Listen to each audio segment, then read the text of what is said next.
The Ghana Registered Nurses Association says allowances paid to trainee nurses and midwives should not be abolished. The association, a professional body comprising registered nurses in the country, says the training program for nurses has become complex and more demanding, requiring fee grants and financial support to enable the trainees meet certain critical costs.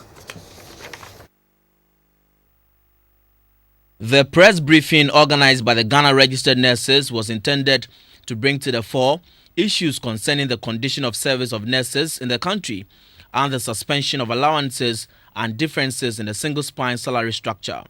The president of the Ghana Registered Nurses Association, Kweku Asante Krobia, urged government to rescind a decision to suspend allowances for trainee nurses. Suddenly we hear that the whole incentive package should be abolished, and that is why we are not too happy about. Then the unpaid incremental credits, and then the allowances, the category 2, category 3 allowances on the single span salary structure. Organized labor has been meeting Fair Wages and Salaries Commission to discuss when it will be implemented. So discussion has been going on, but on the part of the government, we haven't seen any promising commitment. Some of the registered nurses spoke to GBC 24. Actually, the allowance has helped we students a lot. Looking into how the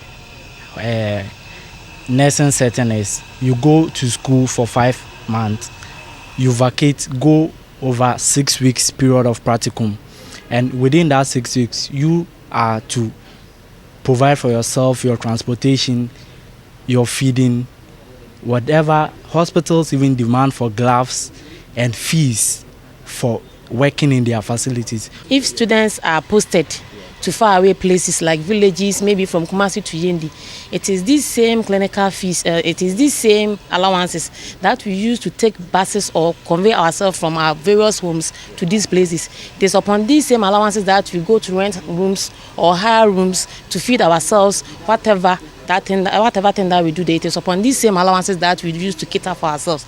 And so these allowances has been of very big relevance to me as a nurse. First of all, it is going to bring hardship onto the student nurse midwife in our training, because the services that we use these allowances to cater for will no longer be catered for properly.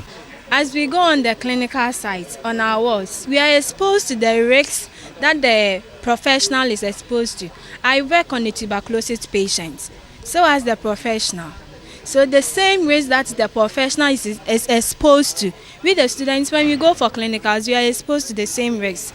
And besides, when we go, we run the shift as to how the professional is running. So if you are going for morning, you are going with the same hours you are spending with a professional nurse or a midwife.